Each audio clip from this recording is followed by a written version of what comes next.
Hey, hey, welcome everybody. Happy Friday. Welcome to office hours. Hello, Michael. Welcome, Northern Nevada. Hey, awesome. Thank you, Michael. I appreciate it. I'm looking forward to working with you as well. Jonathan from Southern California. Awesome. Very good. Welcome.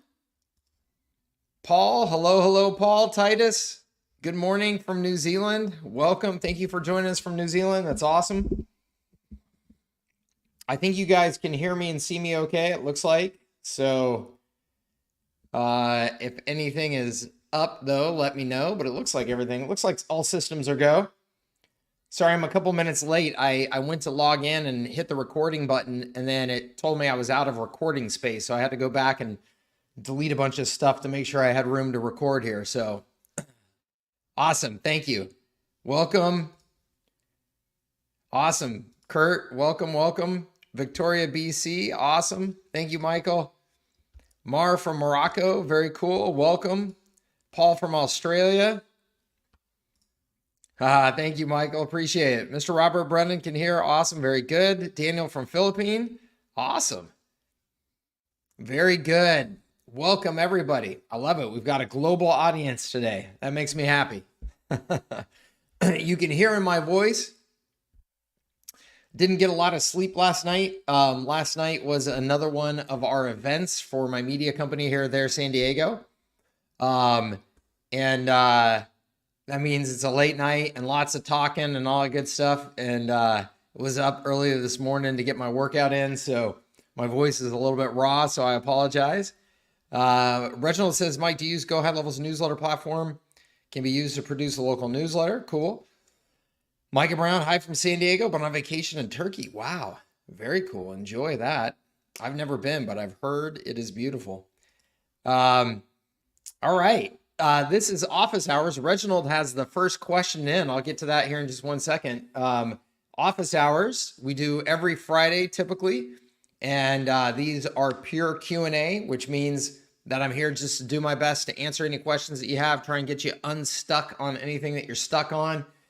Just help in any way I can generally. And so the format here is put in any questions that you have into the comments, and I will go through and do my best to answer them.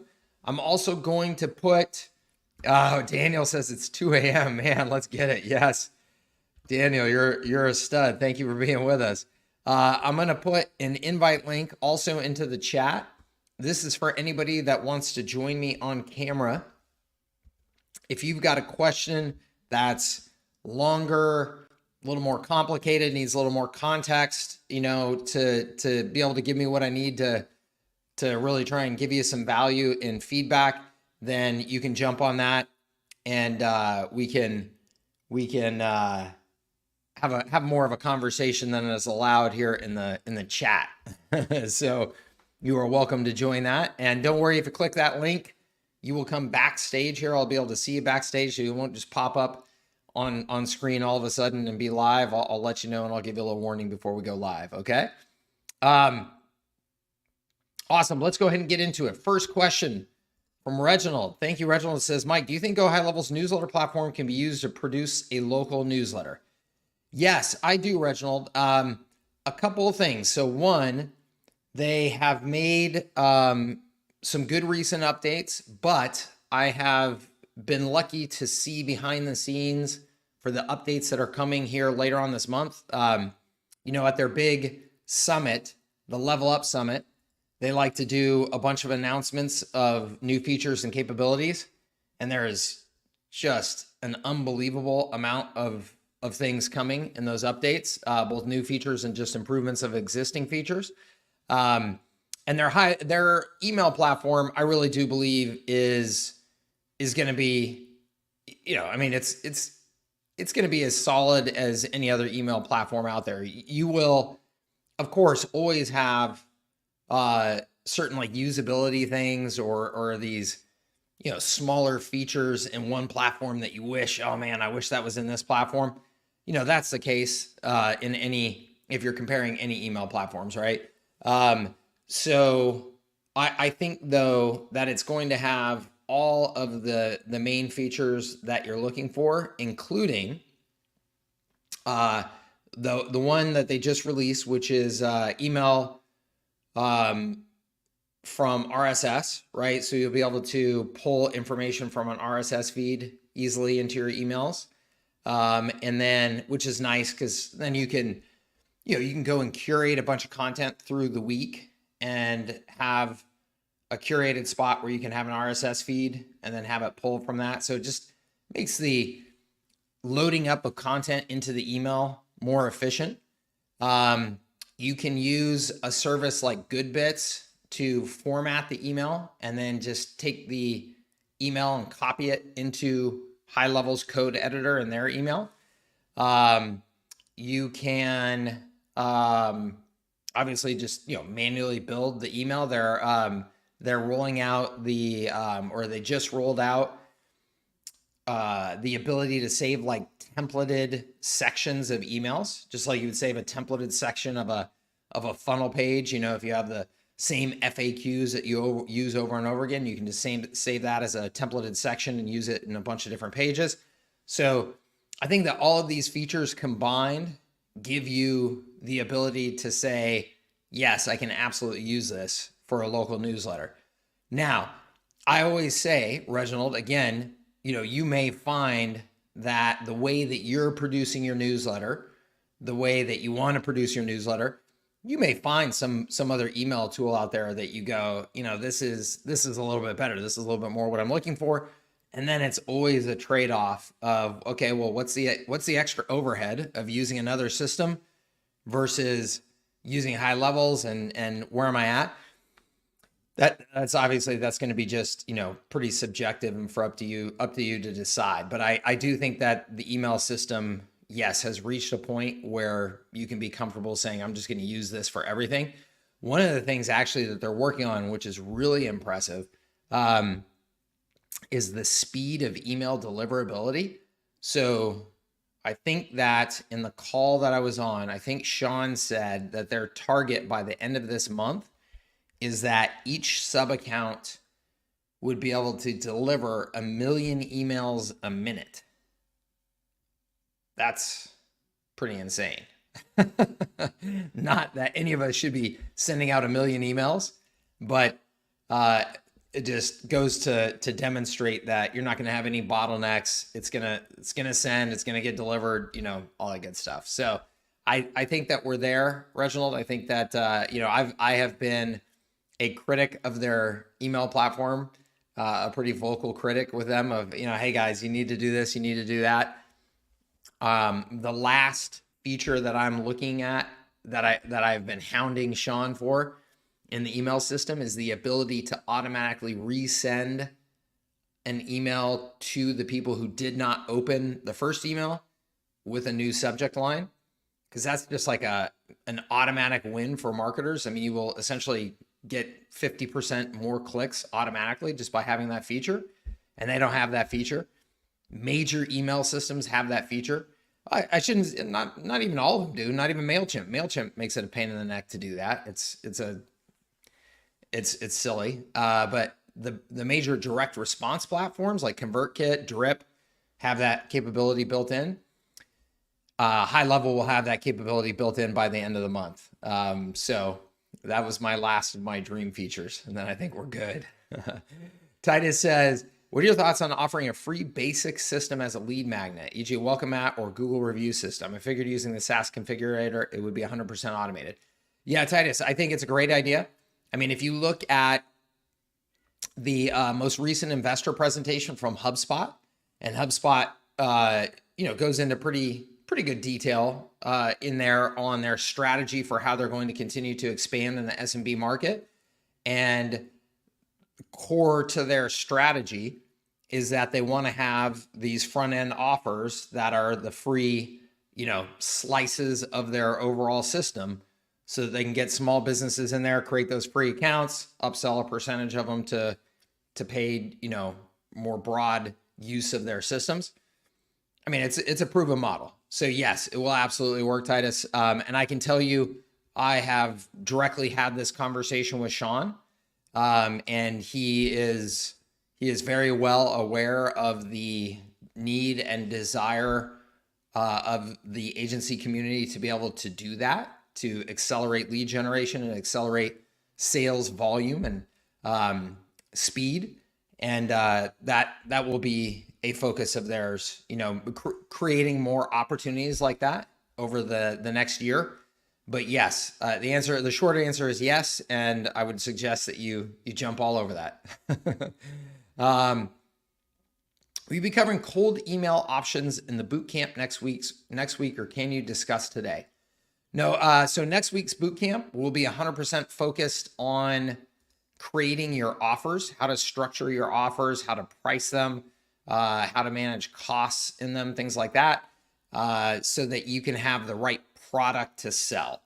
So it won't be a sales and marketing focused boot camp. It will be a product design, offer design boot camp, which dramatically impacts your ability to sell, of course. But it's about having the right product structure so that you can sell with speed and with scalability and with profitability. Okay. So the videos that I just shared, the video I just shared this week is, kind of a teaser for that boot camp. We'll be getting into more detail and more options in that boot camp on how to really package and price your services. So answering more like the questions like Titus just asked here, hey, should I slice off a piece of my offer and, make that a free or low price type of thing? So we'll be talking about those types of topics. But yes, I'm happy to talk about cold email options. So Christy, if you want to do cold email, so first of all, I suggest that you still do cold email prospecting outside of HighLevel. And the reason why I say that is because cold email prospecting is still, in my opinion, dangerous enough that you don't want to risk reputational damage to your primary domain, your email domain, and then risk having all of your emails that you're sending to customers and prospects and things like that starting to go to spam. Then you can create a real pain for yourself, having to kind of undo that or switch to new domains, things like that. It's not fun.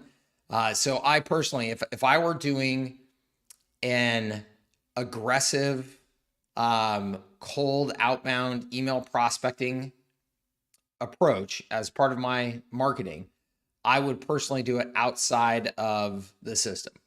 Okay. And, I don't know if Christy, if you're in high leverage agency, I have a whole section on this in high leverage agency. But let me I'll just go through it here briefly right now. The two different approaches in terms of doing the outbound email prospecting, I would say one is like pure outbound email cold prospecting, whereas you're just going to load in, hey, here's 500 emails and let's just hit them with some outbound sequences, a 5, 6, 7 step sequence where over the course of the next 10 days, I'm going to email them, ask them for a response. If I didn't get a response, email them with a different hook, and do that separated by every 2-3 days, that type of thing. And it's just like pure email, right? I'm just setting that on autopilot and go, go, go. That's one approach. Second approach is if you're doing cold email as an integrated cold outbound prospecting approach that typically then would include also, in particular, making phone calls, but also could include SMS, could include anything, direct mail, whatever it is. But those are two separate approaches. The benefit of just doing pure email, obviously, is, hey, I'm just going to load in a bunch of email addresses and just kind of keep my fingers crossed that it generates some results for me and almost completely hands off. And so I understand the appeal of that for sure. The benefit of doing it the second way that I described, where it's part of a more integrated approach, is your numbers will go up if you're taking a more integrated approach. You will be more effective at actually getting through to somebody. Now, it costs more, the second approach. If you're doing it integrated, you got somebody, maybe you, sitting there doing calls every day as part of your campaigns, then, that's obviously got increased cost to it in time and money. So you have to decide which of those approaches is right for you. I think one of the things that I think people really mess up in this is they think, oh, I've got to do that pure cold email automation thing because it's just high volume. I'm going to load 100,000 businesses, into that and just let it go, right? There's not 100,000 businesses that you need to be prospecting, right? There is a very small number actually of businesses that you actually should be actively prospecting. If you're realistic about it, if you say, hey, I'm only selling in San Diego, I'm only selling in these types of industries, I'm only selling these size of businesses, and you go and you acquire a list of email addresses that are based on those criteria, I mean, maybe you're going to have 1,000, something like that. The number gets pretty low. And people, I think, get concerned about that. And you shouldn't. What you should be is excited that you now know, hey, there's only 1,000 businesses I need to focus on. And that's not that hard, actually. Because if you take 1,000 businesses and you say, I want to touch each of them 5 times in the next month, that's only 5,000 touches, right? It's not a ton of touches. And so all of a sudden, your approach to prospecting can get a lot more just kind of locked in. It's just like, hey, here's my 1,000 people, and I'm just going to start working them. And I'm going to make sure they know my name, and I'm going to make sure I know everybody's names there. And as you go through, you're going to start to learn, hey, these guys are actually responsive. These guys are actually out of business now. These guys are somewhere in between. You can start categorizing them so that you come up with that. Russell Brunson talks about the Dream 100, right?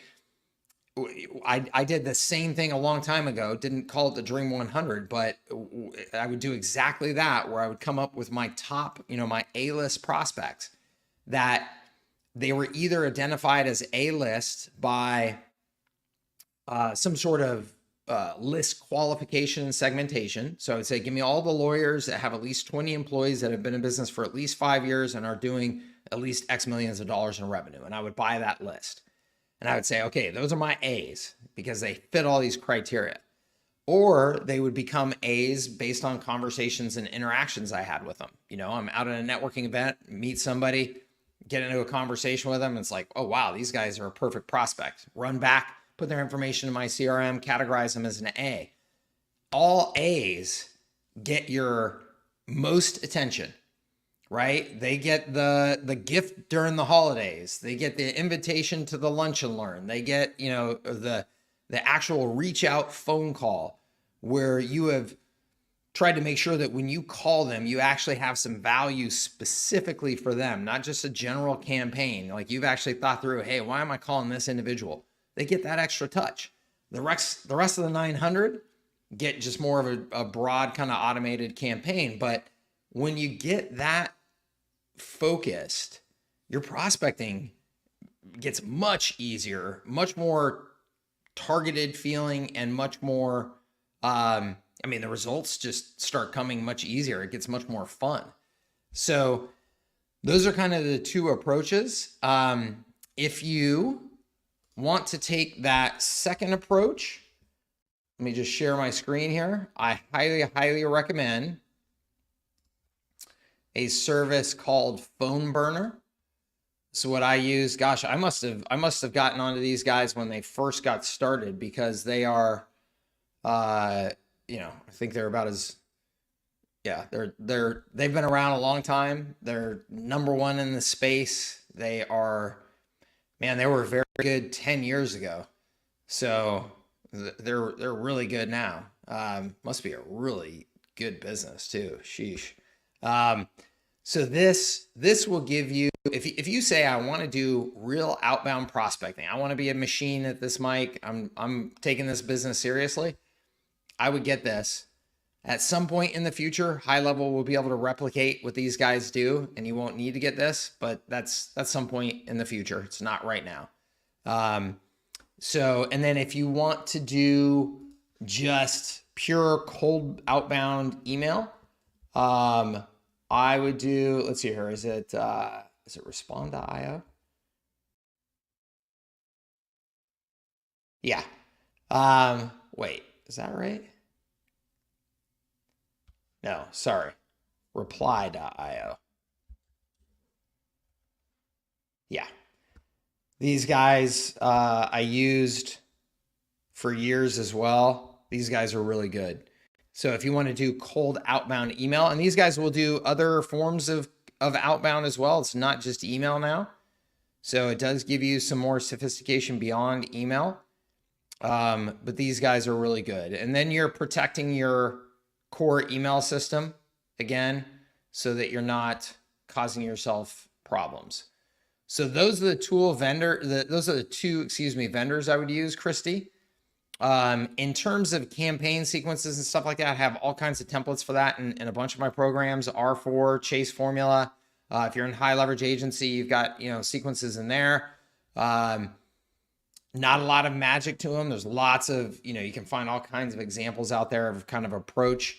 But the reality is it's common sense, testing of subject lines, testing of your message, keeping it brief, asking for what you want, and then just consistently reaching back out, is kind of the formula there. Okay. All right. I hope that helped you, Christy. And certainly if you have any additional questions, just pop them in there. Okay. Paul says, hey, Mike, some businesses who look like they really need to go high level from the outside don't commit. If you're in a room with business owners from sectors, what are key issues, key sussing out questions? So yeah, Paul,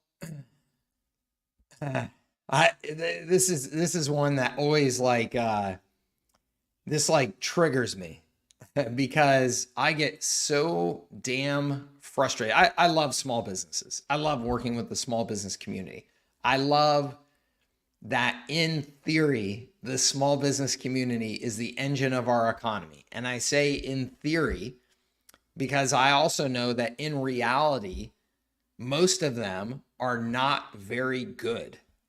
They're just not. And it really irritates me because their mindset is not of even really trying to get really good, right? I'll give you an example. We held an event here in San Diego last night. And this is an event where we're working with a local, venue and their team to try and bring visibility to their business. I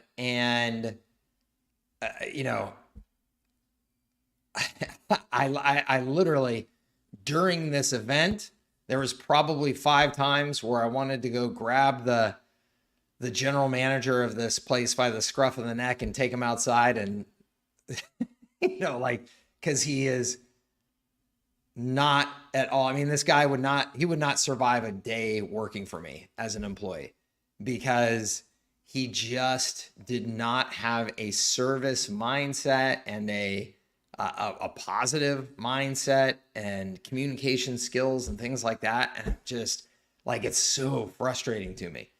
And that same feeling you get when you're talking to small businesses and you're trying to get them to understand that you're trying to help them and that they need to be more proactive about growth. And they need to be more proactive about investment in growth, whether that's through their time and energy or money or both. And a lot of small businesses just won't hear it. They just don't have the mindset. And this is just human nature. But it tends to be that in small businesses, you tend to find just less competitive, aggressive business people. And that's, to some degree, why they're small businesses. Now, there are some small businesses out there that is absolutely not the truth. That's not the case, right? They're amazing. And they're working hard and they're busting their butt and they're trying to have the best product in the market and they're trying to constantly improve and look for ways to grow. And I love those businesses. I love working with those businesses more than big businesses. And Paul, the issue is mindset. And I have always built mindset questions into my prospecting as early as I possibly can. And I say I have always done that. That's not true. I did that at about 6 months into selling IT services at my first business that I grew. About 6 months into it, I was about to go broke and shut the thing down. And after having some late night beers with my head of services, where I was, essentially drowning my sorrows in my beer, and I finally, like, I just opened up to the guy. I was like, "Look, man," I was like, I don't even know that we're gonna make it another month. Like, I'm up to my eyeballs in debt. Something's not working, and I'm having a hard time figuring it out." And I was talking to him specifically because I was saying, "Look, I'm getting people who are interested. They're coming in, they're agreeing to pay us some money, but then they're churning very quickly," which anybody in this industry has experienced, right? I was like, they're churning too fast, man. I was like, what are we doing on the service side that we can't keep these customers? Because I can't keep doing this. And he said to me, thankfully, he said, "Mike, you're a great salesperson. You're creating a lot of activity for us." He said, "But a lot of the customers that you're bringing to us really do not have realistic expectations, and their mindset when they're getting to us is just all wrong to have a long-term relationship." He said that, they're coming in, they're expecting us to perform some miracles on their computers, and then they just want to cancel us as soon as we've done that. So we jump in, we work real hard, we fix something that's been unfixable for them, whatever, and then they go, "Okay, great, thanks, now we can cancel you." And that was one of the most important conversations I had in my career, because I realized that, oh man, he was absolutely right. And I could tell the difference. I knew what he was saying was right. And I could tell the difference when I was talking to the prospects as to which ones really had the right mindset to be a long-term customer. And so, Paul, the types of questions I would ask, which are the exact same types of questions he asked now in marketing, were just things like, "Tell me, what are you currently doing to market your business?" And, you either get an answer, like you will get everything. Like, if you talk to 100 small businesses, right, you're going to get everything on the far end of the spectrum of marketing is a total scam to, man, we're investing every penny we possibly can in growth, and we're trying everything and we're testing everything, right? And you're going to get this spectrum. Obviously, the ones on the far side of the spectrum that are doing the marketing investment, those are the customers that you want. Okay, those are the ones that you want. And I say obviously, but it's sometimes it's not so obvious, because what you're saying, Paul, is, hey, I'm out there and I'm looking at these people, and it's like, it's so obvious that they need my help, and you want to sell them. And that was my problem. I can sell. And so I would convince, I would convince when they didn't really want to be convinced, but I would do it. And so I would convert them into a customer, at least temporarily, but I had to convince them. I had to pull them through the mud to get them to be like, "Yeah, Mike, you're right. I should be investing more in my business," right? And I stopped doing that very quickly. So I would tell me what you're doing to, and what you're currently doing to invest in your marketing. And if the business says anything along the lines of marketing is a scam, we don't do anything, we tried marketing once 3 years ago, it was a waste, anything like that, I immediately do a takeaway sale, Paul, because sometimes they're just BSing you. Prospects like to lie to you. Prospects like to tell you, whatever. They like to put up their wall. So I immediately do a takeaway sale, Paul. And I say, "Hey, look, Paul, I appreciate your time. I think, though, that we may not be the right fit for you. It only makes sense for our services that we're working with businesses that are consistently investing in marketing, and they really value marketing as a strategic investment in the growth of their business and the health of their business. And it just sounds like maybe that's not where you are, and I don't want to waste your time, so, we'll politely excuse ourselves here from this conversation. You can get the next half hour, back on your calendar, right?" So I just do a polite takeaway. And that will get a bunch of people going, no, wait a minute. No, look, we have to do this. And so that's what I'm waiting to hear. I'm waiting to hear that, no, we have to do this. We're getting our butts kicked in the market. We've got to figure something out. Or I'm looking to hear, yeah, we're doing a bunch of marketing, Mike, but I feel like we're kind of a train wreck. Like we're all over the place. Things aren't really working well. I don't even know, like, if I'm getting any ROI for my marketing. That's okay. That person is spending. They're actively trying. And then I can say, what we found is small businesses need systems, and you're probably doing a lot of hustle right now, but without the systems to support you. And that's what we do. So those are the types of questions, Paul. And it can be as simple as those first questions are just tell me what you're doing, right? So I'm getting a status on their level of activity, but I'm also getting a status on their mindset, because they're going to reveal some of their mindset in that answer. It can be things like, how much are you investing in marketing? I don't like that one as much typically, unless I'm already a little further down the road with a prospect, because now you're asking them to reveal money. Prospects don't want to reveal money typically early on in a conversation with you. They like to kind of keep that hidden. But those are the types of things, Paul. Mindset is everything when you're selling to small businesses when it comes to recurring revenue. And it's really a quality of customer issue. And quality of customer is the number one factor for recurring revenue longevity. Everything else, assuming everything else is constant, right? So as long as you're delivering a solid service, it is the quality of the customer that determines your long-term recurring revenue. The business with the most high quality customers wins. And it is the mindset that is the driver of the quality.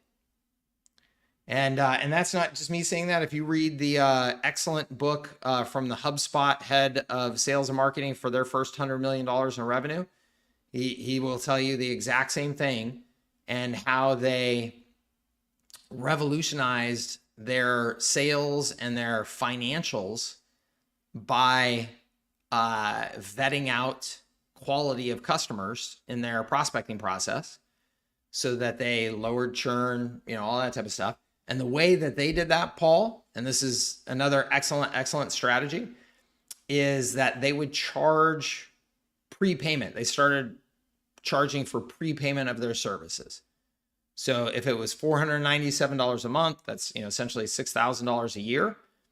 And they would say it's $6,000 a year. It's an annual agreement, right? But they would, maybe they'll give you a 15% discount for prepayment, that type of thing. And the ability to prepay was the perfect indicator of quality, right? One, because they had the financial wherewithal to do it. And two, because it's commitment. If I'm prepaying for something for a year, I'm in. Versus if I sign up month to month, I can always get out of this whenever I want. It's a totally different mindset of customer.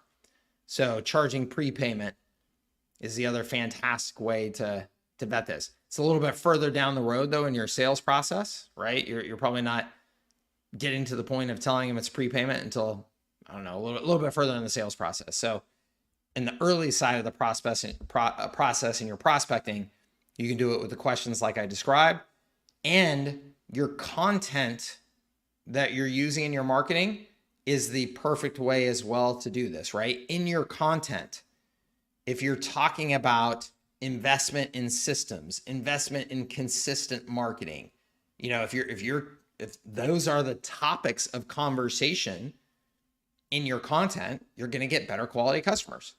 Okay, I know in HighLevel, I have one of the lowest churn rates for the agencies that sign up for HighLevel through me. I have one of the lowest churn rates in the industry.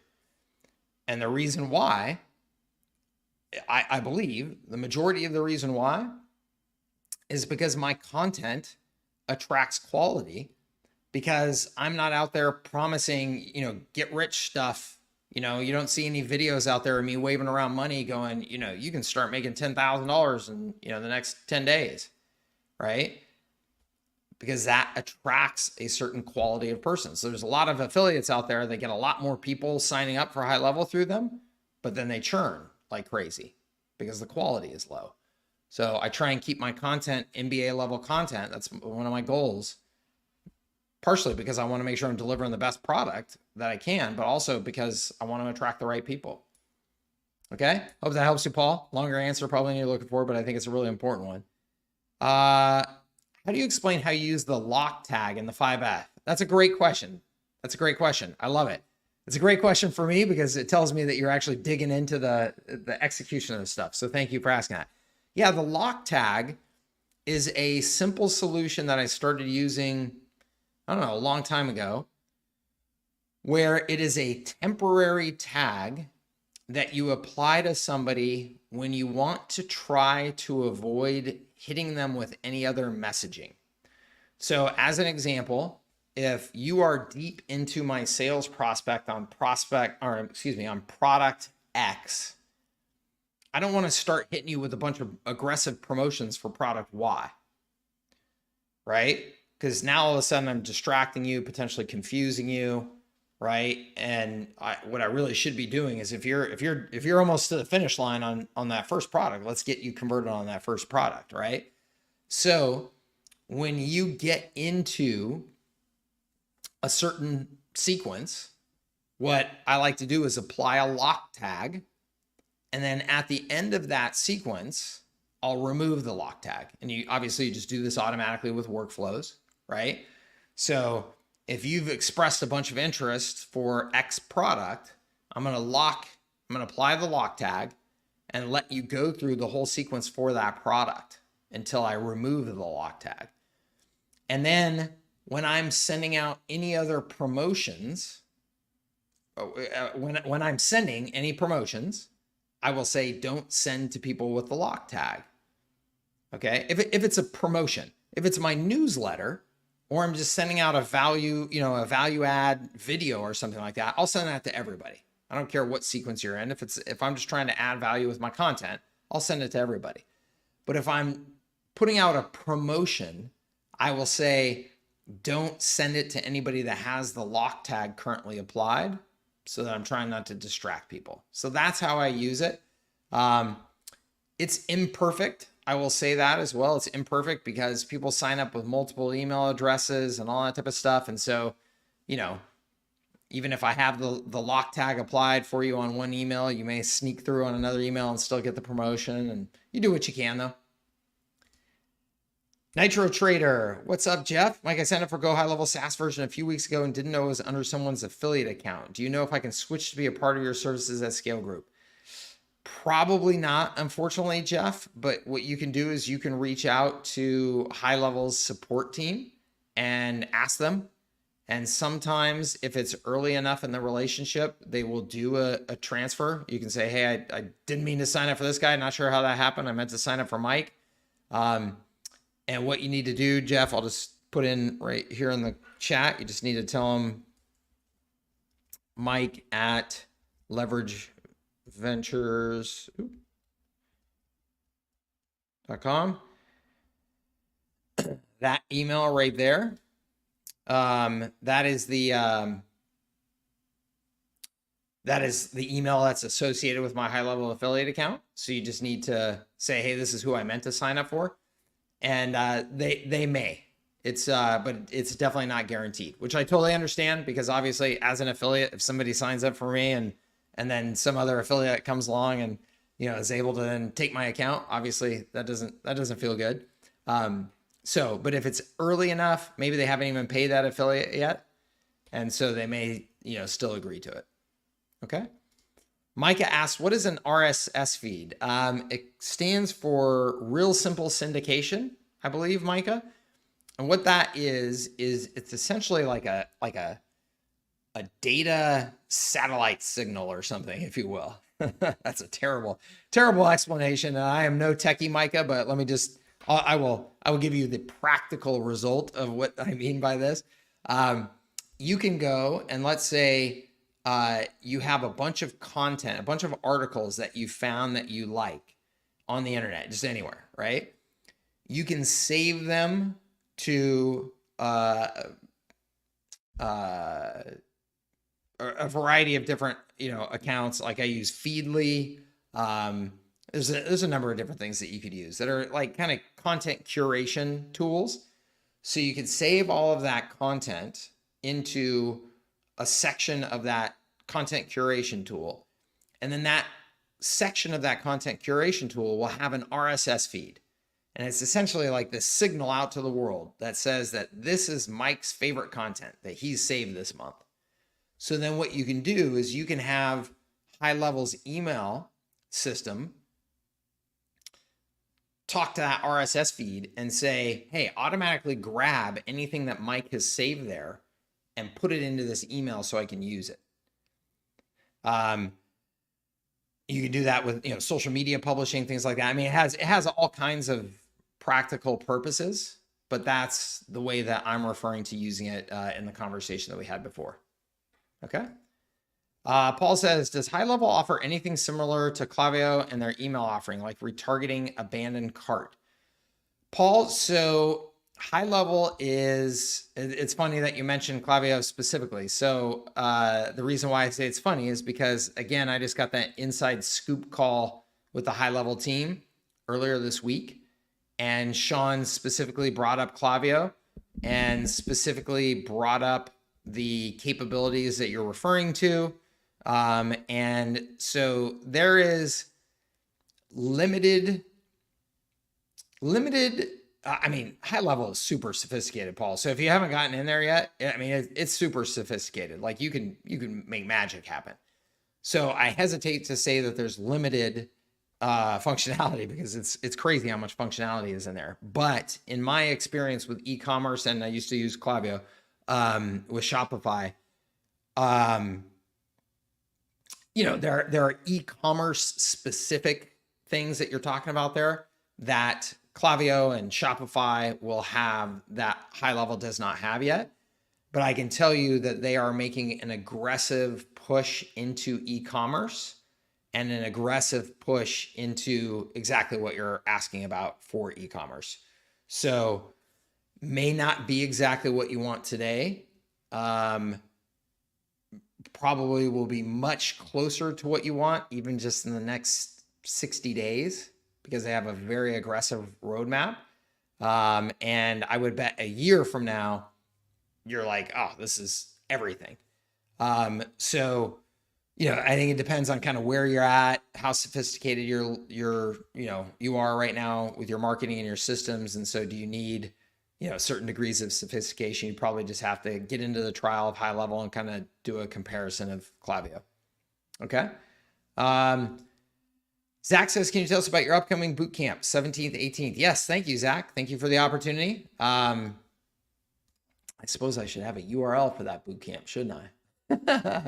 Let me give you a terrible URL because I haven't set up a pretty URL, but let me just go ahead and grab something here so that I can at least. Oh, what happened there? Hold on one second.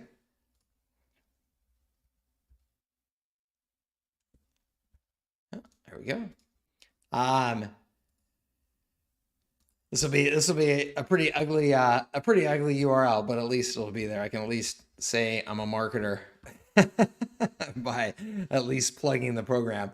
So right there, labspecial.com, get PAOD bootcamp. Like I told you, not a pretty URL because that's just a behind the scenes email, but that's all I can access here quickly. So at the moment, so yes, this boot camp is specifically about how to package up your agency services using the services that scale, philosophies, strategies, and tactics that have worked.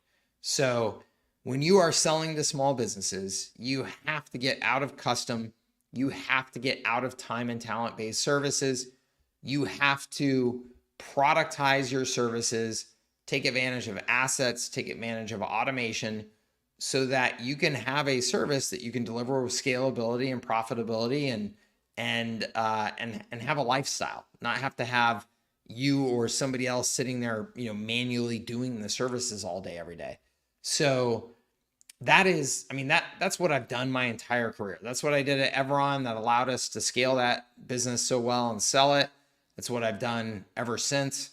And that is what we're gonna dig into. And I am specifically, if you watch the video that I just went through with the high level packages, I'm gonna specifically like really dig deep into those as well, because I will tell you, I am 100% biased at this point that if you are selling to small businesses, any sort of digital marketing services in today's world, I think that if you are not using high level, you are making a big mistake. So much so that there's very rare exception where I think anybody can show me, hey, Mike, I'm doing it this way, and that's the right way instead of high level. I just, it's very, very rare exception that that's going to be the case. And so I'm going to spend my time with people, making sure that I do everything I possibly can to educate you on how to build your services and deliver your services and sell your services with high level. So during that boot camp, I'm going to give some core philosophies, strategies, and tools to help anybody.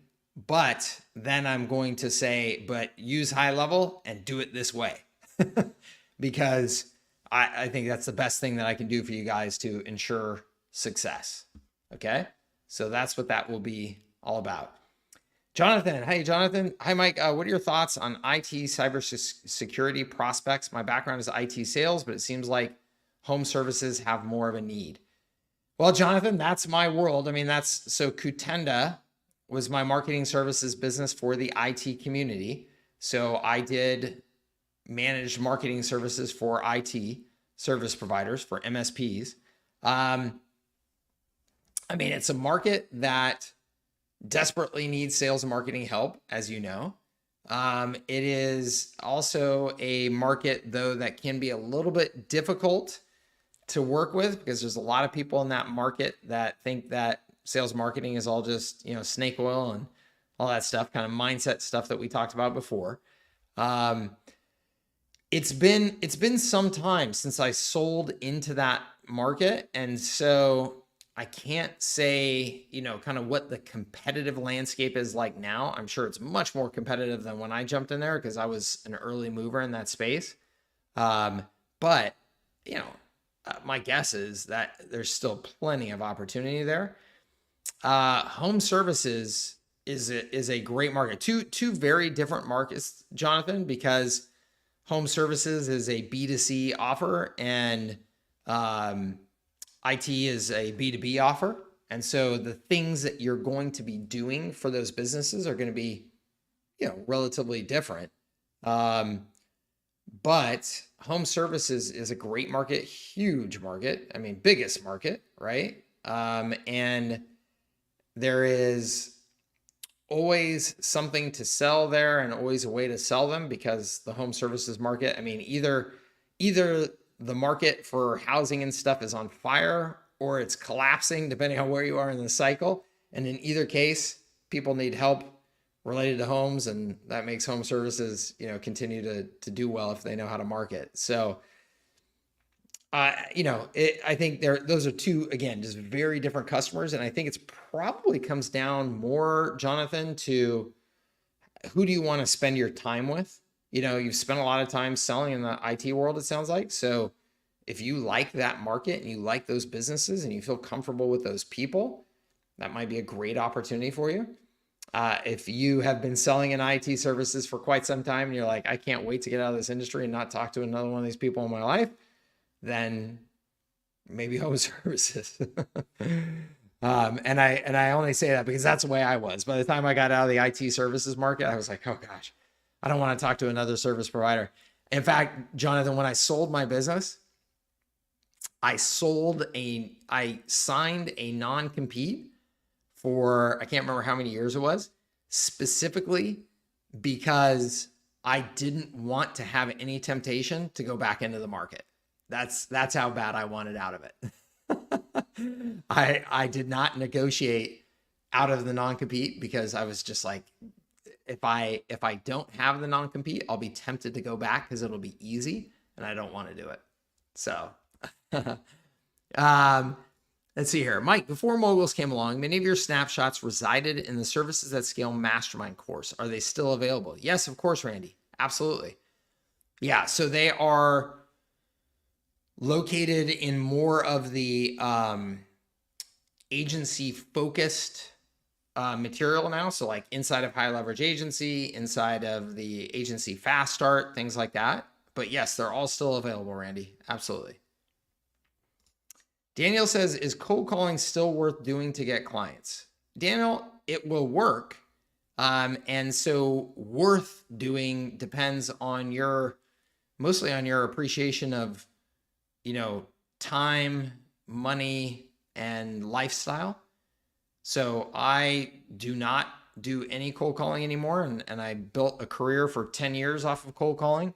So the reason I do not do it anymore is because I think that the world has changed, one, and the world has access to information that it didn't have a while ago, right? And so content marketing is definitely the preferred way, in my opinion, now to get prospects, because they have access to the ability to find your content and then pull themselves to you, right? So that's definitely, to me, the preferred way to go about it now. But I understand that a lot of people are not, real comfortable with the process of doing content marketing, or just don't have experience in it.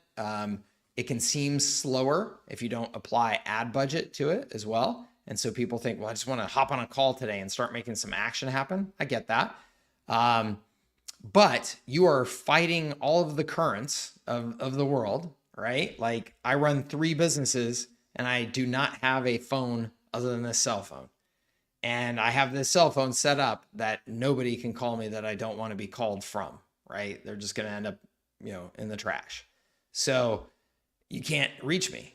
And that's the way more and more and more businesses operate now. So I would say, Daniel, it depends really on how much of that do you want to fight. And I would also say, Daniel, it depends on who you are calling, because some businesses, that's going to be more true than others, right? Some businesses are still operating heavily on phones and picking up phones every day, and somebody calls in their office, they're going to pick up that dang phone, right? So I think it depends on the market that you're selling into as well. Okay. Mike, UpHex is great for reach efforts with Meta. However, people I'm talking to are saying their audience isn't on Facebook. Okay, so one, they're wrong. Don't be crazy, right? You may not want to fight this fight with them, but everybody's on Facebook. I mean, literally, everybody's on Facebook, right? They have the whole planet pretty much. If you were going after very young kids, okay, they're probably not on Facebook. Like my daughter just got her first Facebook account. She's a senior in high school. She just signed up for Facebook for the first time purely because she's working for me now. And I needed her help. I was like, you got to have a Facebook account so you can do some of the social posting stuff. So she set up an account. Young kids don't have Facebook accounts because that's where old people are, right? But everybody who's on LinkedIn has a Facebook account. Everybody over the age of, 23 or whatever, right? But anyway, to answer your question more directly, I do not know of any tool that is UpHex-like in capability for LinkedIn. No, I don't. I would imagine that UpHex eventually goes that direction, or that HighLevel does, but not at the moment. I don't. What about setting up a separate sub account with a different domain for cold emailing? Would you be against that too? Not necessarily. No. I think that that should be okay. You might,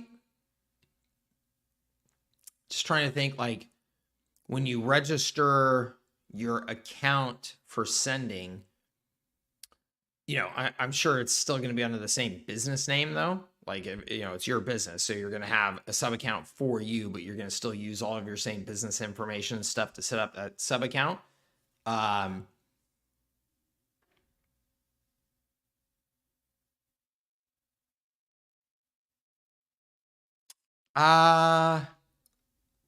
Yeah, I'm not sure.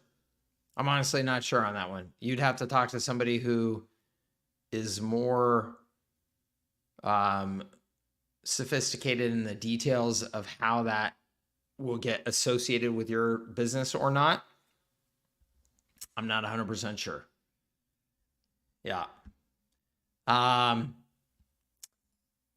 If they have opted in, then you can do it from your URL because they're a warm lead now, correct? Yes, Micah, exactly. If somebody has opted in, you're emailing them and you're following up with them, you're good.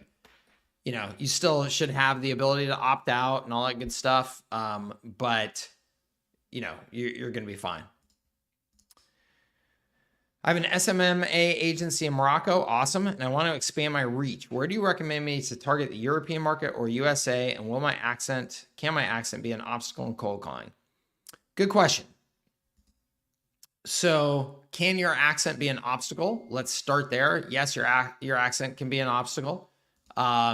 Just being real. In the United States in particular, if you are calling into coastal cities, major cities, coastal cities, you'll probably be just fine.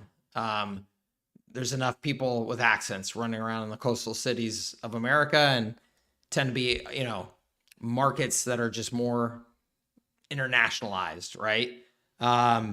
So you'll probably be just fine. If you're calling into Topeka, Kansas in the United States, you're probably going to run into some problems. Just being real, okay? So that whole middle America, you know, calling into the South, all this stuff. I mean, I hate to stereotype, but I've also lived all over the United States, and some of those stereotypes are stereotypes for a reason. You know, you could just run into some more headwinds for sure. When it comes to prospecting in the European market, man, I don't have any good advice for you there. I mean, other than probably just like kind of common sense, you know, where are strong business markets, you know, so Barcelona, you know, not too far away, right? And that's a strong business market. They have a strong digital, you know, business market. So, you know, maybe that's like a good city to, you know, start focusing on versus, again, you're probably more aware than I am. Other parts of Europe, maybe that you're like, these are not quite as sophisticated yet, not quite as good of business environments. And then you also may know, I mean, you know, gosh, the world right now is crazy and there's all kinds of, you know, unfortunately, just all kinds of, you know, what I don't want to get into a political discussion, but with a Moroccan accent, you may know that in certain parts of Europe, you know, you may face some more headwinds again, just by people hearing your accent. So unfortunately that, you know, is reality. So, yeah, that's, I would just say in the United States, you have plenty of business along the coast, major cities, focus on those. Okay. If you're going to start selling here. Brittany, welcome. Happy Friday. I only do cold calling as outbound and now have switched to Surge the SaaS model. Is cold calling for outbound still the best outreach for the model? I mean, I would do cold call and cold email. I would do both. I don't see, there's no reason to do cold calling without cold emailing. There's no reason that doesn't make any sense, right? To just do cold calling and not do cold emailing. So I would, if you're doing cold calling, that's awesome. And I say it's awesome just because I know that means that you're committed then, because cold calling is hard. So if you're actually doing that, good for you. I would get on phone burner, as I mentioned before, and I would make sure that you are doing an integrated approach of phone and email. Okay.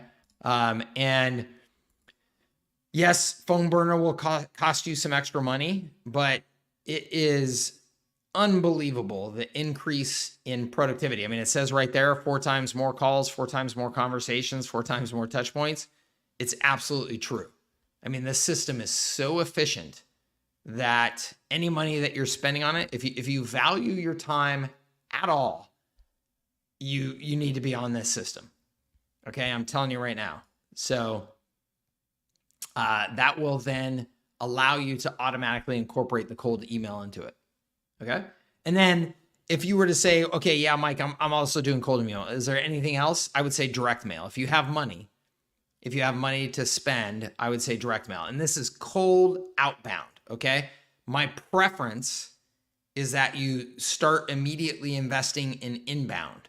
Okay. So I just want to make sure, super clear, that is my preference. But if you're saying, hey, Mike, I want to continue to maximize outbound, okay, I would then add direct mail in there as well, if you can afford to do that, okay? Direct mail is awesome. And it's so less utilized today than it was 20 years ago, that now it's actually like a real kind of fun surprise when you get something in the mail and you're like, oh, what's this, right? So it can be very, very effective.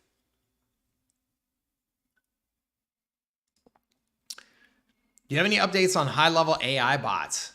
Yeah, Zach. So they are aggressively working on this. So I don't know. I forget at this point what's public and what's not. So if I may be telling you things that you already know, but you have the ability to now train the bot and have it focused on either setting appointments for you or just answering questions for you, right? Which I think is a really nice distinction. Like, you may not like, I don't want the bot booking time on my calendar for services that scale. I don't want to spend my time doing phone calls, one-on-one phone calls. So, but I want it to answer questions, right? And try and be as helpful as possible. So you can differentiate between those two now, which is really cool.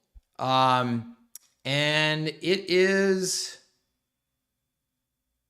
I would say right now, I would give it a B minus for my business, for services that scale. I would give it a B minus on its usefulness. And I got to say that I think that that's pretty good. Okay. Services that scale has you guys that contact me with pretty sophisticated questions, right? You're asking me, hey, Mike, what's the difference between high leverage agency and MSP Academy? And if I'm just getting started, but I've had 5 years selling, XYZ, which one would you recommend I go through? And so my bot is trying to answer that question. That's a pretty damn sophisticated question for a bot to be able to answer right now, right? So if it was businesses like, a salon, and I'm asking, what's your address? What are your hours? Can I book on your calendar? Things like that. That would be, I would guess that I would be giving the bot at that point probably a solid A. So I think depending on the business and depending on, what you're trying to accomplish with it, I think it's awesome. I think that everybody should be setting it up and testing it and training it for your business so that you understand like its capabilities as soon as possible, because I think that we're on the early side of what should be kind of a gold rush opportunity to sell this to small businesses. So you want to be on the front end of that. Okay. Rob, Mike, is the bootcamp included for those who have signed up for HighLevel? Yes. Yes, Rob. If you are, thank you for bringing that up. If you are signed up for HighLevel through me, that means you're a member of Moguls, okay? This bootcamp is for Moguls members. So if you are in Moguls, you automatically get access to the bootcamp, no additional cost. If you are not in Moguls, you should join Moguls. Moguls is just it's a very affordable mastermind private community. You get access to these boot camps at no additional cost, and you get access essentially to almost all the courses I've created at no additional cost as well. Okay. Matt says, hi, Mike, what are your thoughts about recruiting door-to-door salespeople to sell the software for us and pay them recurring like 50% commissions? I think it's a really, really, really hard thing to pull off, Matt. Really, really hard thing. So I have built 100% commission sales teams in the past. It requires a lot of effort, and you have to you have to get them to the point where they can start generating income quickly enough to feel like it's worth their while. Otherwise, they just quit on you, right? Which I get it. Like, I mean, how often do you want to go out there and sell and then not make, and not make anything happen, right? If you are a good enough salesperson to do that in this space, you should either be working for somebody that's paying you a good chunk of money, or you should be starting your own business. So that means, and that goes for salespeople in general. Okay, good salespeople always have opportunities. Good salespeople will always make money, right? Because it's the tip of the spear in business. So, and there's not a lot of people that are real good at sales, honestly. So if you are good at sales, you have opportunities. So that means, Matt, that you're going to be getting the scraps, if you will, of the market. That sounds kind of nasty to say, but you're going to be getting people that if they probably don't feel like they have many options and probably don't have any sales experience and training and stuff. Otherwise, they'd be able to go and get someone that was paying them better. So that's going to be tough. Or you're going to get somebody who looks at it as an entrepreneurial opportunity. And so you can actually find out there, Matt, and this is what I did, was I recruited people, and I specifically said this in my recruitment. My messaging was, hey, do you want to be an entrepreneur, but you're worried about being able to afford the startup costs and how you're going to manage, your own team and all that type of stuff? Maybe you're not ready for all of that yet, but you want an entrepreneurial opportunity, and then you could come sell X, right? And so in that case, Matt, you can find actually people who have experience, they have some savings, and they're like, yeah, I would like to be an entrepreneur, but I don't want to deal with all this other stuff. I just want to sell. Like, I'm good at selling.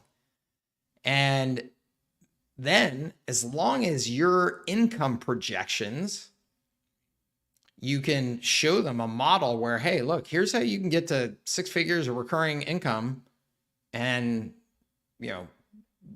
have an awesome life by just fully taking advantage of your sales skills. Like, you don't have to do any of the rest. I do all the rest. Then you can recruit some good people that way. And so when I started Everon, I built up a team of like 20 100% commission sales reps. In the second year of the business, I did that. It's a lot of work, a lot of management. You still have to manage those people. You have to train those people. You have to support those people, all that stuff. So it's a lot of work. But I was very proud that there were 5 of those people I was still sending monthly checks like 5 years later. And some of them were like, low 6-figure income, and they were just off doing their thing after that. There's one woman who worked for me I loved to death. Her name was Heidi. She was a badass. And she sold for me for like a year and a half, got to the point where she was making well over 10K a month, and then went and got another full-time sales job that was paying her like what she could get paid as a salesperson. So probably like $400,000 a year or something like that. So then she had my income still coming in for like 5 years, and then her salaried benefit job too. She was crushing it. So, it can work. It's just, I think it is tough. It is tough.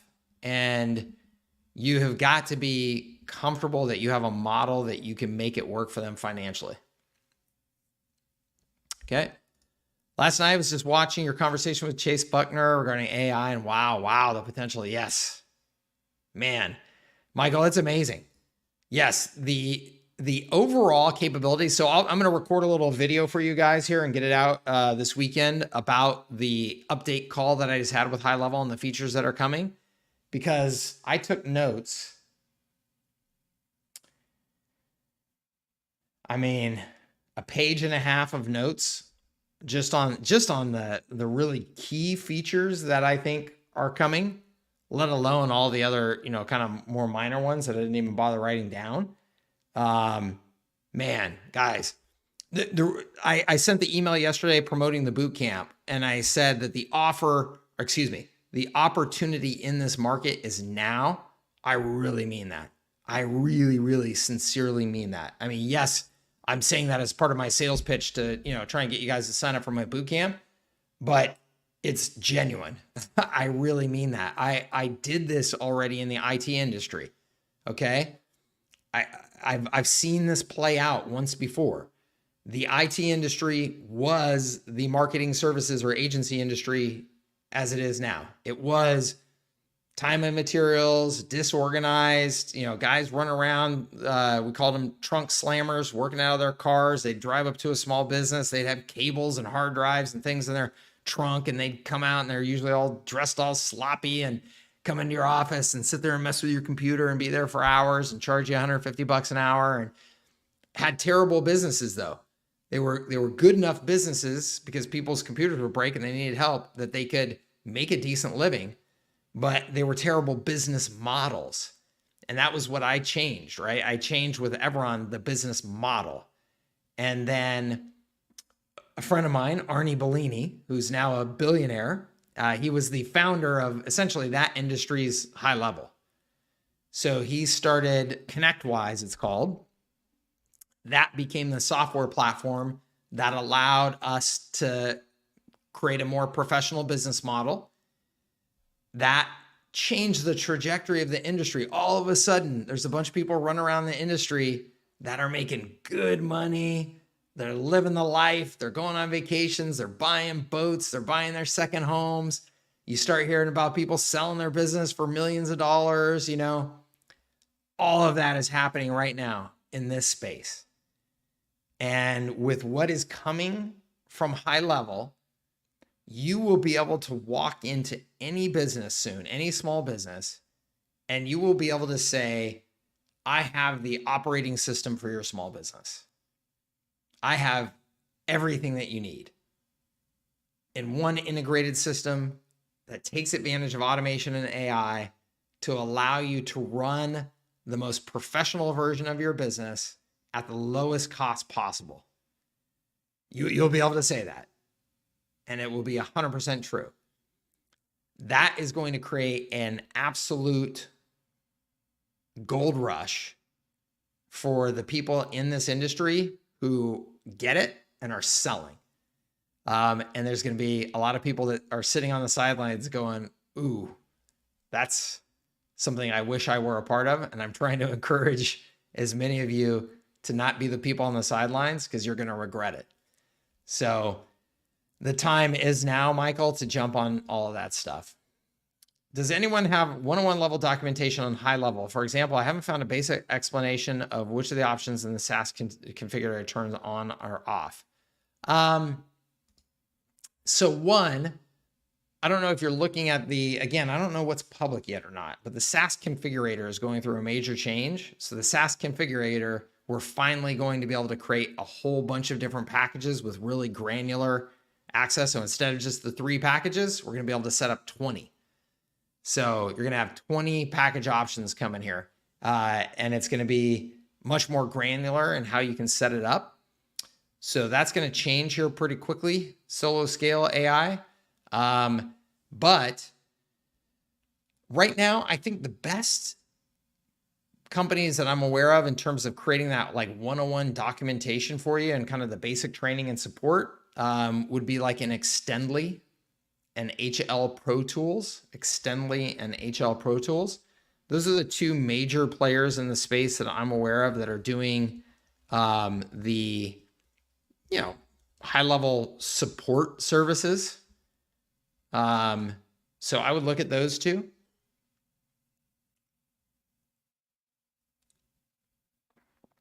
They both provide documentation and videos and things like that. I think I haven't used those resources myself, but I've heard that they're pretty good. Okay. Yeah, absolutely, Jonathan. You bet, Paul. Daniel. In regards to my cold calling question, best meaning most effective booking appointments with time and effort in my experience. Well, let me just make sure I refer back to your original question. I'll do cold calling as outbound, down, and switch. Search cold calling for outbound is still the best outreach for the model. Got it. So inbound is the best. Inbound is the best. If you are doing outbound, cold calling with email integrated will be the best in terms of results. It's just costly and time consuming. Okay. But inbound content marketing, where you're putting valuable content out in the world, where you're putting videos on YouTube and things like that, right? Running webinars, that's the best. Creating a local media asset like there. Oh, Chrissy, have you? Yes, I have created a training on a local media asset like there, San Diego. Yes, I sure have. I have not sold it in a few years now. I took it off the market. And reasons why, there's been a couple of reasons why, but one, we went through COVID, and it's like people, probably aren't going to be starting a media business, during COVID, just because there wasn't as much to talk about. And then two, I have been determining some things for me strategically as to what I want to do with that business. And so I decided to take the training off the market because, one, I wasn't sure I wanted to create a bunch of competitors out there. And two, I've got a bunch of things that I'm doing now that would be like a major update for that. So I have some rough ideas of what I'm going to do with it, Christy, but they're not 100% baked yet. And I haven't put the product back out in the market. Titus says, I don't want to do cold email from a subdomain if it gets blacklisted in YouTube, but okay. Yeah. Daryl says, what would be a good niche, I believe, and what features and price points for offer? Daryl, that's a come to my boot camp next week question. That's like, we could talk about that for the next 4 hours. So I'm sorry, I don't mean to be dismissive of the question, but that's essentially saying what should my business model be? So I would just have to tell you, to get the answer to that question, come to my boot camp, or go through my programs and go through the training, because it's an hours of here's how you answer that question. I have plans to create a Facebook community, newsletter, content marketing. I post tons of value on LinkedIn every day. Need cash flow, so my main focus is on cold calls. What's the best cash producing inbound to focus on right now? Best cash producing, I would say if the focus is on how do I generate cash as soon as possible, you then just need to be, your inbound needs to be transactional in nature. So it needs to be bottom of funnel instead of top of funnel. So top of funnel is more like I'm publishing a nice blog post about how businesses should think about systems, for their marketing. It's top of funnel. It's more like getting people in and getting indoctrinated into your approach and stuff like that. Bottom of funnel is book a call on my calendar right now so I can help you with your marketing. Or sign up for some low ticket services, so that we can get you in and then upgrade you. Right. So, there are plenty of agencies out there. As an example, I have a very good friend running a really profitable 7-figure agency. Disgustingly profitable 7-figure agency. And his ads are just, I can help you get this many leads in the next, 60 days. Book a time on my calendar, or send me a message right now using Facebook Messenger and we'll talk about it. That's it. He's got a very simple, low-cost offer. He knows how to run Facebook ads in this one particular niche. And so they sign up, they pay him X dollars up front. He runs the ads, gets them the leads. If he doesn't get them the leads in the 60 days, he just says, I'll continue to run the ads for you until we get you that many leads. He knows his market, so he knows he can get that many leads. So he's not worried about it. And that's it. And so in that particular case, people are coming to him. They are responding all the way at the bottom of funnel. They're transactional. They are, yes, I'm ready to do business right now. If you can get me those leads, let's do it, right? So he's just going straight for, and that's a smaller percentage of the market. It's roughly 7 to 10% of the market, they say, are people who are ready to buy right now in the small business space for just generally for any service. It's a broad statistic, obviously, but that means that 90 something percent of the market is up here. And most people obsess about, I want to get money today. So they focus on that very bottom of the funnel, which I get. But if you do that and you don't develop the top of funnel, you're missing out on 90 something percent of the opportunities. You just have to be a little more patient for it, right? So you would want to, if you're saying, hey, Mike, I want to generate cash as quickly as possible, your ads, that you're putting out there, your content that you're putting out there, your social posts should be something along the lines of, hey, plumbers, I can get you, 25 booked appointments this month. Message me to learn how, right? Something like that. So if you are selling more of the system-based approach that I teach, and you're saying, hey, Mike, I don't do lead generation, I want to sell the system that you've been talking about, then I would peel off a portion of the system. So I can set you up with a free website. You just pay for hosting. I can, set up these features for you, the missed call text back, the chat widget, things like that. So you start getting more leads from your business right away.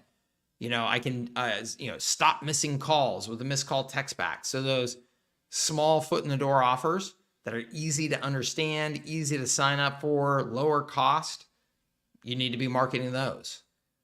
Because if you're marketing the complete system, that's a more complicated, longer time period to understand, longer time period to make a decision around offer. And so that's just going to take you more time to get to cash flow. Those are great customers. You just have to be a little more patient for them. Okay.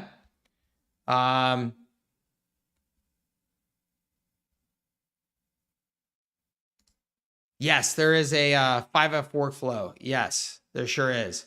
If you don't see it in any of the programs that you're in, just send a ticket to help@service, or send an email to help@servicesthatscale.com, and I will I'll make sure and get that to you.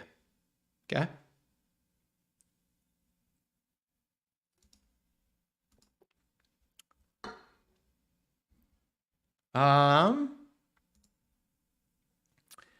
Randy says, Mike, where would you find that conversation with Chase Buckner? Oh, Randy, if you go onto my YouTube channel and you look at the videos, you'll see a video. The thumbnail has got like a little robot head on there, and it talks about the upcoming opportunity in AI or something like that. It's got, you'll see it. It's like a robot-y AI head type of thing. That's the conversation with Chase. How many Instagram courses do you have and package are they with? How many Instagram courses do you have and package are they with? I'm not sure the second part of that, Mr. Robert Brennan. I think I have 2 Instagram courses. I think. Here, let's go over here. Services that scale. And go to products and go to, we'll just do everything for now. Although let's see here, if I do marketing, and let me share my screen. Just over on my website, let's take a look. Got local Instagram acceleration right there. Okay, so now there's one more. There's a foundation one that should be showing here too that isn't. So I'll have to find out why that isn't. That is but so there are 2. Yeah. Oh, there it is. There's local Instagram prospecting system. Oh, maybe there's 3. I think there might be 3. Need to update that thumbnail. Need to update all these thumbnails. I thought we had just done this. Gosh darn it. to get that done. I think that there's 3, Robert Brennan, because this one teaches how to accelerate the growth. I have one that's more of like a basic foundational training for Instagram, though, that's not showing here. I think you get that as a bump offer if you buy this, and then or this. And this is a how to use Instagram for prospecting. Okay, so I think I think that's them. Yes, a confused mind doesn't buy. That's right. That is right. All right, that's all the questions I have in the chat, and which is probably pretty good because we're here for an hour and a half. So I'll do one more. If there's one more hot one that comes in here in the next 10 seconds or something like that, if there's somebody just chomping at the bit to get a question answered, we'll do one more. Otherwise, I'm going to let you get to your Friday. And I thank all of you for being here. As always, I enjoy the office hours calls and getting to interact with you. And thank you for spending time on your Friday with me and coming with good questions. And I hope that I've provided some value for you here. Titus says, love what you do, Mike. Looking forward to my... Awesome. Thank you, Titus. I'm looking forward to it as well. That's awesome. Thank you so much. Howard says, talk about local newsletters. Oh, just a general talk about local newsletters. Okay. Howard, good to see you, sir. I love local newsletters. So I have, as part of their San Diego, I've got my newsletter that I publish under that brand. And it's just, sharing the content that's from our site. Although you don't have to do it that way. You can curate content. There's actually, Howard, this market is actually, I would say, starting to take off. And actually, I think I'm very bullish on the opportunities with this. If you guys take a look at my local newsletter profits course on my site, I'm a big fan of this model. But Howard, this is starting to take off. And the reason I say that is I now have 2 new competitors in San Diego that are just daily newsletters in San Diego that are significant size companies. And they're starting to do roll-ups, starting to do acquisitions in the space. One of them is from Axios, right? So Axios is a big media company.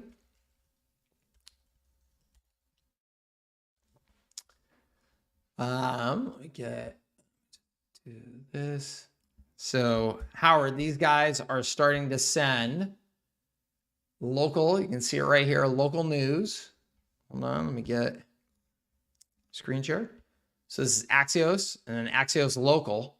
And you can see they've got all these markets now.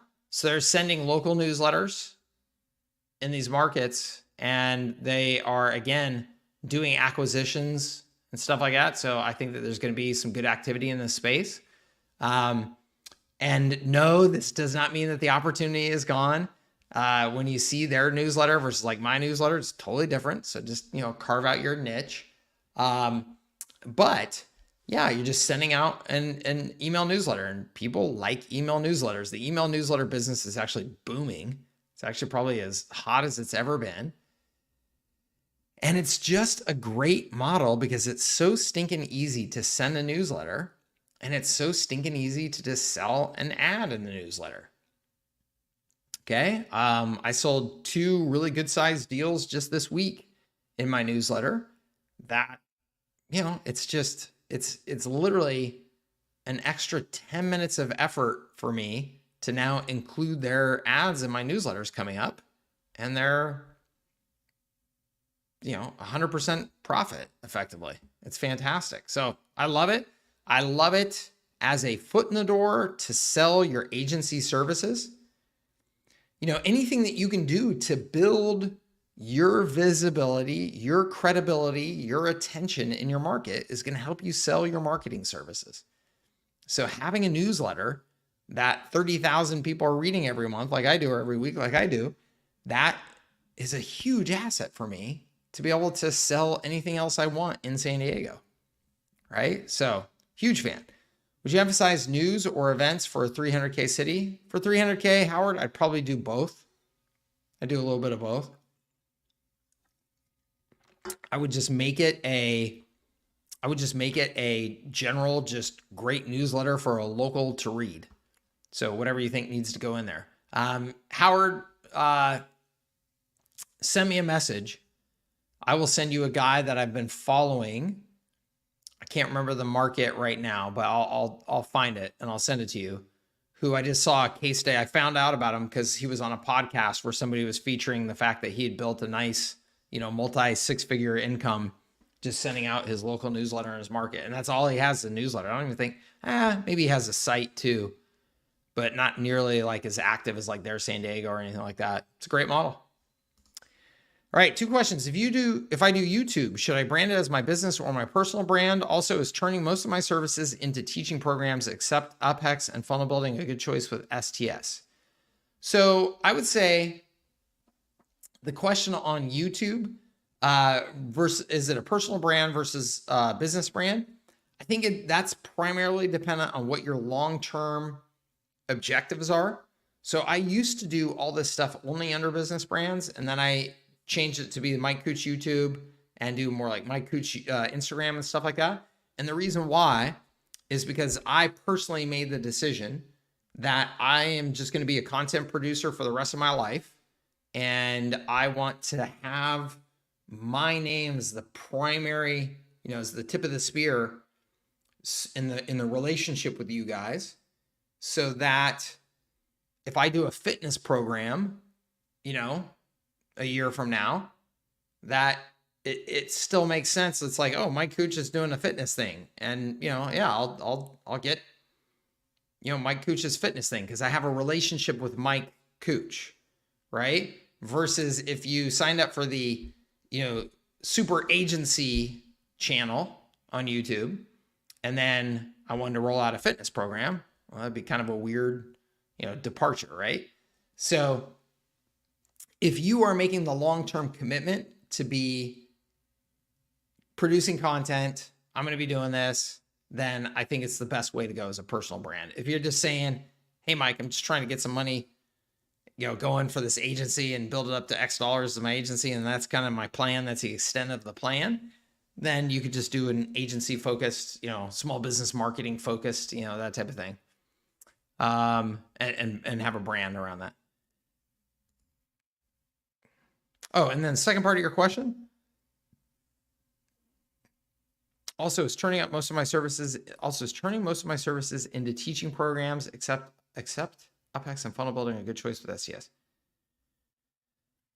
I don't, not necessarily. No, I think that there's a great opportunity in having something that you can sell like as a course to, and I'm sorry, I want to make sure I'm answering the question probably. Like if you're referring to doing this to build like your agency business, having a course business is an awesome business. So if you want to be in the course business, awesome.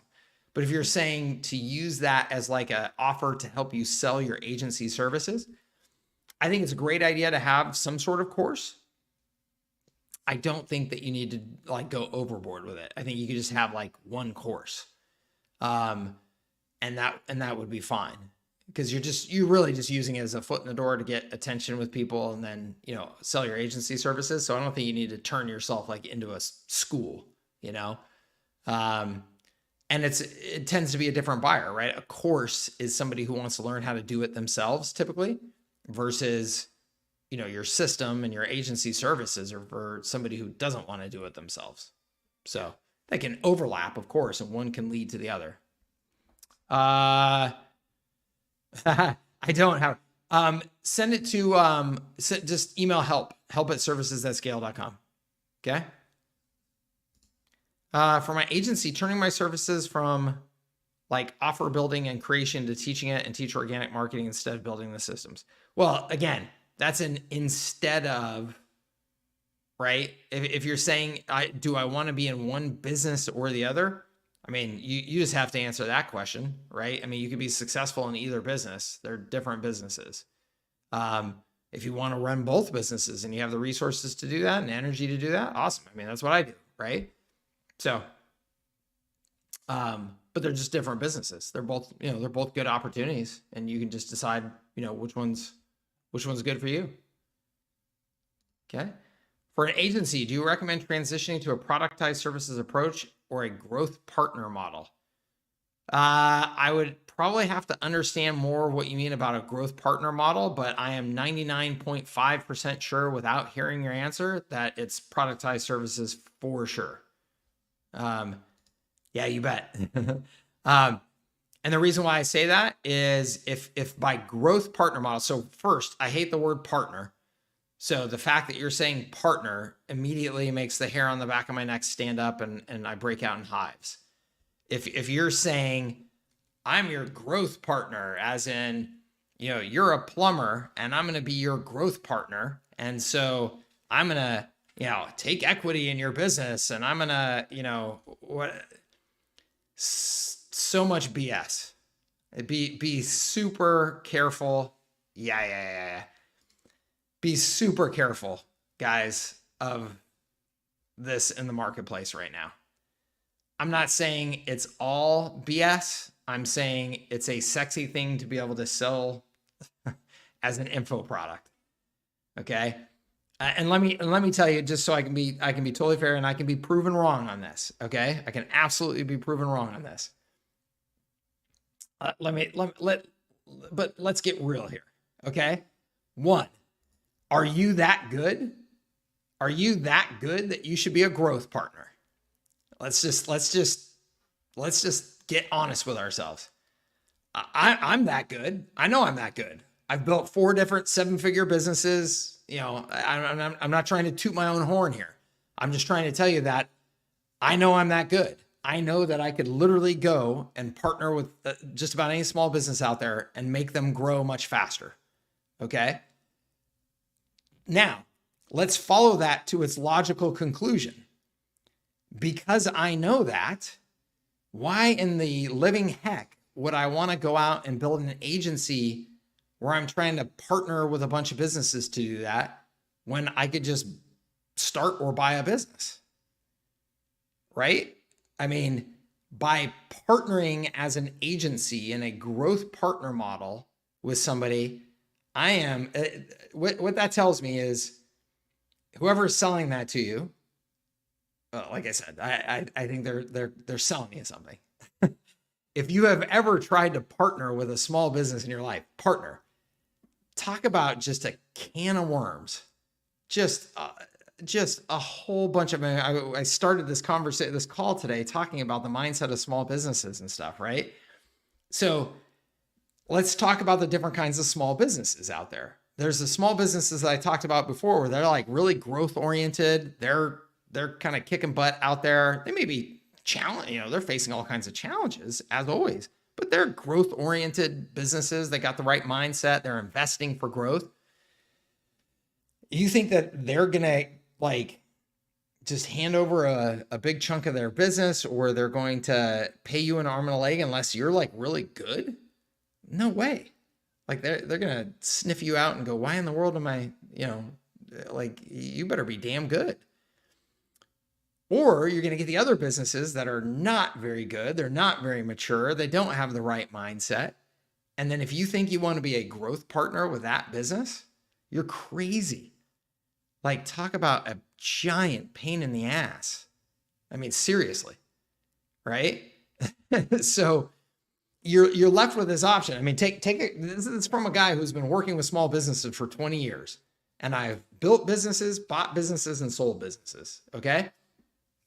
If I said, hey, I'd really like to be a growth partner for a real estate agent, I would just go open up my own agency. It is not hard at all for me to get a real estate license and just start selling, right? If I said I would really like to be a growth partner in a plumbing business, I would buy the plumbing business. I would go out and I would find a plumbing business that's already got 15 trucks out on the road, $5 million in revenue. So they want to retire, and I would just buy the business. It's not hard to buy a business.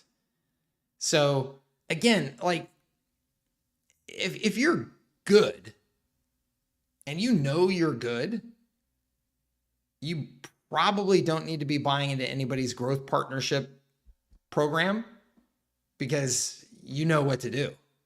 Go out and build a business, go out and buy a business, right? If you are thinking that you're going to go sell some small business, some high ticket thing to be their growth partner, and you're not good at this already, like you think like you're just going to go sell this to them and then you're going to go through the process of getting good by selling it to them and then getting to, I mean, that's a disaster waiting to happen. I'm just being real honest with you. So boy, you got me on my pedestal. I'm up on my soapbox, huh? So I would say if that's the case, productized services, 110%. Okay. Yeah. So growth partner, not meaning equity sharing, but more like high ticket price with longer contract, larger scope of work, also focusing on one specific niche and having enterprise value over time. Yeah, you bet, Rakesh. Thank you for saying that, because I'm not trying to harass you. I'm honestly trying to help, and I am a little bit harassing some of the people that are out selling this, because it is a sales pitch that is effective. It's got a lot of sexy sounding components to it. Okay, and I've got to say, there are a handful of people out there who are doing this successfully. A handful, and I say handful because it's not that many at all. And the reason why they're able to do it is because they're good. They're like really good. These are pretty experienced, seasoned people, and they know that they have this advantage in the market that they're like, I can go and do this and make some good money, right? But thanks. But you know, to take somebody off the street who maybe doesn't have their level of expertise and try and turn them into that, I think is super difficult. Now, let me just say, what's the name of that? There's that Australian dude. What's his name? Australian guy who's like he's like a famous young Australian entrepreneur who's been like a Australian growth franchise. Let me just see if I can. Growth franchise.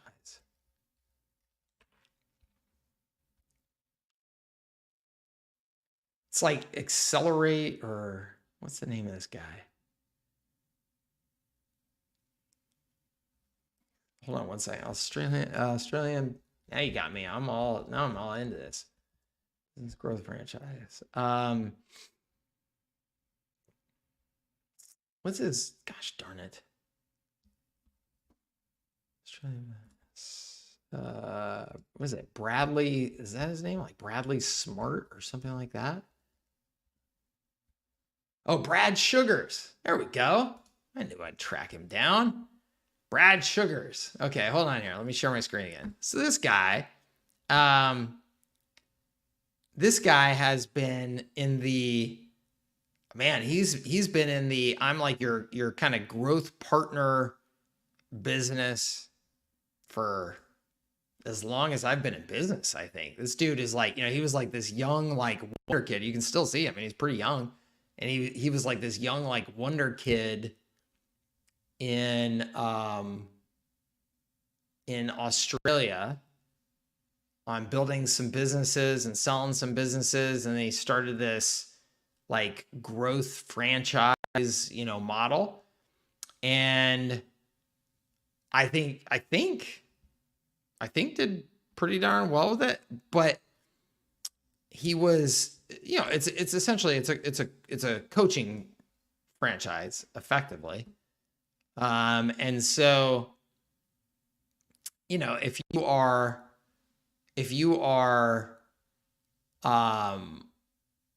trying to, let me go back to this. I'm going to try and lighten up my answer a little bit here. Can you, and in fact, actually, hold on, let me pull up my, and then we'll wrap this up. Like I said, I was going to, let me pull up my package design, sheet from High Leverage Agency. Okay. So you guys should be able to see that now. So this is my package design worksheet. If you go down to the very bottom of this, I have a section on right here, this high ticket services agency. So this is modeled after the offer that I've seen. This you guys all know this guy. Hold on here. What's his name? Scaling with Systems. This guy. I don't know him personally. Seems like a sharp guy. And he's got, this higher ticket pitch out there that he's been running for a good long time. Seems like he's doing real well with it. You can absolutely replicate that with HighLevel with no problem at all. Okay, super straightforward. Here's what it is. I broke it down for you right here. Okay, you essentially say, I'm going to be the guy that builds you your proper sales and marketing system and coaches you on how to use it and make sure that we're there to support you so that you can transform your business with proper sales and marketing. Okay, I get bought into that. I say, awesome, Rocket Page, hook me up, man. Right? And so then you just essentially take the productized service, the $497 a month system that I teach you how to sell. Okay. And you just do the whole upfront pre-sell approach that I taught you, like I talked about earlier with HubSpot, right? HubSpot pre-sells customers upfront. So you're taking all of that value and you're just bundling it up. You're saying, hey, for us to set up our super duper proven sales and marketing system for you, that's, $15,000, $7,000, whatever, upfront costs. And then the system itself is $497 a month, but that's going to get you all these amazing capabilities that your business needs. And then you're also going to get coaching from our business growth coaching team, right? So it's stacking up the exact same value proposition, honestly. It's just turning it into this a little bit different high ticket pitch. But high ticket, I hate that phrase because high ticket, is $12,000 really high ticket? That's not high ticket. You can spend $12,000 on a vacation, right? I mean, $30,000, whatever.